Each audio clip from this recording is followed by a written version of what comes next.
Bidadi township ಯೋಜನೆ ಸಂಬಂಧಿಸಿದಂತೆ ನಡೆದ ಪ್ರತಿಭಟನಾಕಾರರ ವಿರುದ್ಧ ರಾಜ್ಯ ಸರ್ಕಾರ ಎಫ್ಐಆರ್ ದಾಖಲಿಸಿರುವುದನ್ನು ವಿಧಾನಸಭೆ ಪ್ರತಿಪಕ್ಷ ನಾಯಕ ಆರ್ ಅಶೋಕ ಖಂಡಿಸಿದ್ದಾರೆ.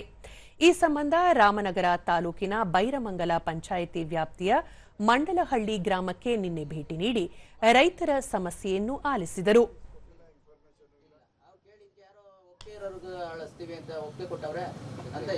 ಎಲ್ಲ ಮಲ್ಟಿ ಕ್ರಾಪ್ ಬೆಳೆ ಸರ್ ಇದು ಎಲ್ಲ ಮಲ್ಟಿ ಕ್ರಾಪ್ ಬೆಳೆ ಅಡಿಕೆ ಇಲ್ಲಿ ನಾವೇನು ನೈಜ ಸ್ಥಿತಿನ ದಿನ ತೋರಿಸ್ತಾರೆ ಮೀಡಿಯಾದವರು.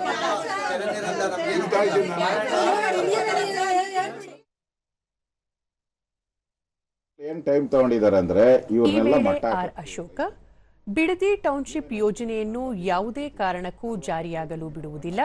ಈ ಬಗ್ಗೆ ಅಧಿವೇಶನದಲ್ಲೂ ಚರ್ಚೆ ಮಾಡಲಿದ್ದೇವೆ ಎಂದು ಹೇಳಿದರು.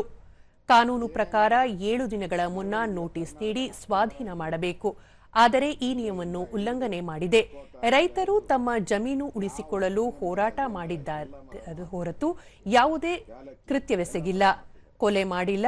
ತಲತಲಾಂತರದಿಂದ ಬಂದ ಜಮೀನನ್ನು ಕಸಿದುಕೊಳ್ಳಲು ಬಂದರೆ ಪ್ರತಿರೋಧ ಬರುವುದು ಸಹಜ ಎಂದು ಹೇಳಿದರು.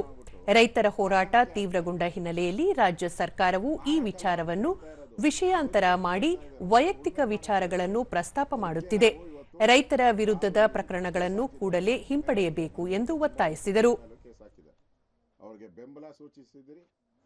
ಅವ್ರ ಜೊತೆ ನಾವಿರ್ತೀರಿ. ಎಲ್ಲ ಇದರಲ್ಲಿ ಕಾನೂನು ರೀತಿಯಾಗಿರ್ಬೋದು, ಪೊಲೀಸರ ದೌರ್ಜನ್ಯ ಏನೇ ಆದ್ರೂ ಪೊಲೀಸವ್ರೇನ ಬಂದು ಎಚ್ಚರಿಕೆ ಕೊಡ್ತಾ ಇದ್ದೀನಿ.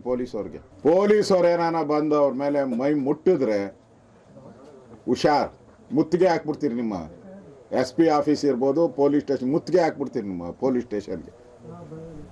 ರೈತರನ್ನೇನ ಬಂಧಿಸಿದ್ರೆ ಈ ಸರ್ಕಾರ ಬಿದ್ದೋಗ್ತೈತೆ, 1 ನಿಮಿಷನೂ ಉಳಿಯಲ್ಲ.